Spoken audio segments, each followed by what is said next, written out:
Hi all earnest അക്കാഡമിയുടെ മറ്റൊരു വീഡിയോയിലേക്ക് സ്വാഗതം.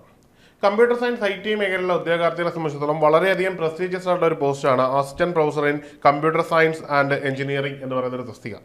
ഈ ഒരു പോസ്റ്റ് വരുന്നത് ടെക്നിക്കൽ എഡ്യൂക്കേഷൻ ഡിപ്പാർട്ട്മെന്റിലേക്ക് കോളേജ് അധ്യാപകൻ എന്ന ഒരു തസ്തികയിലാണ്. മാത്രമല്ല ഈ ഒരു പോസ്റ്റിനെ പറ്റി പറയുകയാണെങ്കിൽ അത്യാവശ്യം ആകർഷകമായ ശമ്പളം കിട്ടുന്ന ഒരു സാലറിയാണ്, ജോലിയാണെങ്കിൽ ഏറ്റവും കംഫർട്ടബിൾ ആയിട്ടുള്ള ജോലിയാണ് എന്നുള്ളതാണ്. സൊസൈറ്റിയിൽ കിട്ടുന്ന ഏറ്റവും നല്ല ഒരു സ്റ്റാറ്റസ് ഉള്ള റോളാണ് ഈ ഒരു പോസ്റ്റ്. ഈ ഒരു പോസ്റ്റിലേക്കുള്ള നോട്ടിഫിക്കേഷൻ നമുക്ക് ഉടൻ തന്നെ എക്സ്പെക്ട് ചെയ്യാവുന്ന ഒരു പോസ്റ്റാണ്. മാത്രവുമല്ല ഈ ഒരു പോസ്റ്റിന്റെ യോഗ്യത എന്താണെന്ന് പൊതുവെ ആൾക്കാർക്ക് ഒരു സംശയമുണ്ട്. അതിനാണ് നമ്മൾ കൃത്യമായിട്ട് എന്നൊരു വീഡിയോ ചെയ്യുന്നത്. അപ്പോൾ ആർക്കൊക്കെയാണ് ഈ ഒരു പോസ്റ്റിലേക്ക് അപേക്ഷിക്കാൻ പറ്റുന്നത്?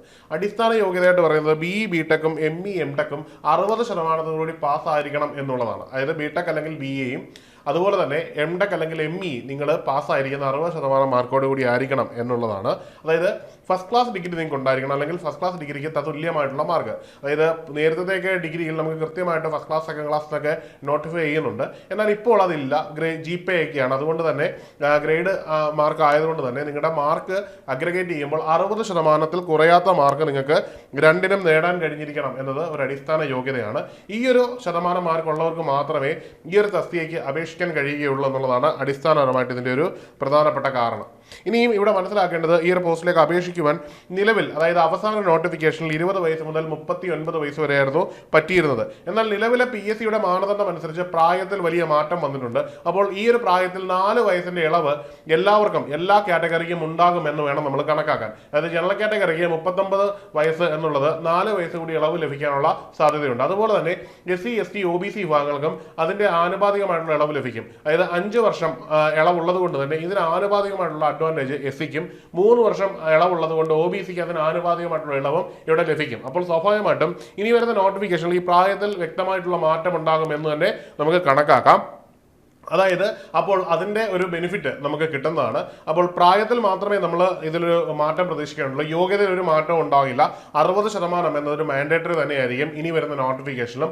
അപ്പോൾ ഈ ഒരു മാർക്കുള്ളവർ, ഈ ഒരു മാർക്കിന്റെ മാനദണ്ഡവും ME M.Tech-ഉം ക്വാളിഫൈ ചെയ്തിട്ടുള്ളവർ സ്വാഭാവികമായിട്ടും എന്ത് ചെയ്യുക, നിങ്ങൾ ഈ ഒരു എക്സാമിനേഷന് വേണ്ടി തയ്യാറെടുക്കുക. ഇനി ഇതിന് ഇന്റർവ്യൂ ഒക്കെ ഉള്ളൊരു പോസ്റ്റ് ആയതുകൊണ്ട് തന്നെ അതിന്റെ ഹയർ യോഗ്യത വരുമ്പോൾ, അതായത് PhD പോലുള്ള യോഗ്യതകളൊക്കെ ഉള്ളവർക്ക് സ്വാഭാവികമായിട്ടും അതിന്റെ ആനുകൂല്യം കൂടി അത് ലഭിക്കാനുള്ള സാധ്യതയുണ്ട്. അത് ആനുപാതികമായിട്ടുള്ളതാണ്. നിലവിൽ റിട്ടേൺ എക്സാമിനേഷനിലാണ് നിങ്ങളെ ഏറ്റവും കൂടുതൽ സ്വാധീനിക്കുന്നത്. റിട്ടേൺ എക്സാമിനേഷന് നല്ല മാർക്ക് ഉണ്ടെങ്കിൽ, അതായത് നമ്മുടെ കോമ്പറ്റേറ്റീവ് എക്സാമിനേഷൻ എത്രത്തോളം സിസ്റ്റമാറ്റിക് ആയിട്ട് നമ്മൾ ചെയ്യുന്നു എന്നതിനനുസരിച്ചായിരിക്കും നമുക്ക് നിയമനം ലഭിക്കുന്നത്. ഇന്റർവ്യൂ പോലുള്ളതിന് വളരെ ചെറിയ വെയിറ്റേജ് മാത്രമാണുള്ളത്. അപ്പോൾ ആ ഒരു ഇമ്പോർട്ടൻസ് മനസ്സിലാക്കുക. വലിയ രീതിയിൽ നമ്മൾ പ്രിപ്പയർ ചെയ്ത് നല്ല സ്കോറിലാണ് നിങ്ങൾ എത്തുന്നതെങ്കിൽ അത് നിങ്ങളെ വളരെയധികം അഡ്വാൻറ്റേജിൽ എത്തിക്കും. അത് ഏതൊരു പരീക്ഷയ്ക്കും പൊതുവെ ഉള്ളൊരു അഡ്വാൻറ്റേജ് ആണ്. നമ്മൾ റിട്ടേൺ എക്സാമിനേഷൻ വളരെയധികം ഫോക്കസ് ചെയ്യുക. എപ്പോഴും റിട്ടേൺ എക്സാമിനേഷന്റെ കട്ട് ഓഫ് മാർക്കിനേക്കാളും വളരെ അധികം മുകളിലായിരിക്കണം നമ്മുടെ മാർക്ക്. എങ്കിൽ മാത്രമേ നമുക്ക് എന്ത് കിട്ടുകയുള്ളൂ, ജോലി കിട്ടൂ എന്നുള്ളത് മാത്രമല്ല, നമുക്ക് പെട്ടെന്ന് നിയമനം കിട്ടുകയുള്ളൂ. നമ്മൾ എപ്പോഴും അത് മുന്നിൽ കണ്ടു വേണം നമ്മൾ ഫോക്കസ് ചെയ്യാൻ. ഈ എക്സാമിനേഷന് ഏതൊരു എക്സാമിനേഷൻ ഇന്റർവ്യൂ ഉണ്ടോ ആ ഇന്റർവ്യൂവിന് എത്ര കുറവ് മാർക്ക് കിട്ടിയാലും നമുക്ക് ജോലി കിട്ടണം, ആ ഒരു സ്കോർ നമ്മൾ എത്തണം എന്ന രീതിയിൽ നമ്മൾ എന്ത് ചെയ്യണം, നമ്മുടെ പഠനത്തെ സെറ്റ് ചെയ്യണം. അത്തരത്തിൽ തന്നെ പഠിച്ചെങ്കിൽ മാത്രമേ നമുക്ക് വലിയ ഉയരങ്ങളിൽ എത്താൻ പറ്റുകയുള്ളൂ.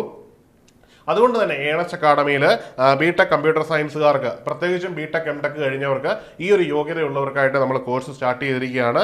അസിസ്റ്റന്റ് പ്രൊഫസർ എന്ന് പറയുന്ന വളരെ ആകർഷകമായ ഒരു പോസ്റ്റിലേക്കുള്ള തയ്യാറെടുപ്പുകൾ ഇപ്പോൾ തന്നെ തുടങ്ങാം.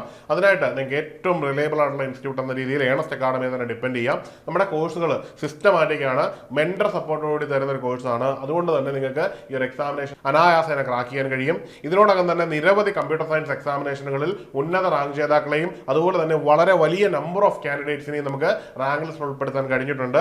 ഇനി വരും വർഷങ്ങളിലും അതുപോലെ തന്നെ നമുക്ക് തുടർന്ന് പോകണം. അപ്പോൾ എത്രയും പെട്ടെന്ന് നിങ്ങൾ കോഴ്സിന് ജോയിൻ ചെയ്യുക.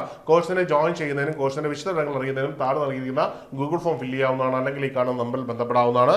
അപ്പോൾ എല്ലാവരും മറക്കണ്ട, എത്രയും പെട്ടെന്ന് സിസ്റ്റമാറ്റിക് ആയിട്ട് പ്രിപ്പയർ ചെയ്യുക. മറ്റൊരു വീഡിയോയുമായി കാണാം. Good bye.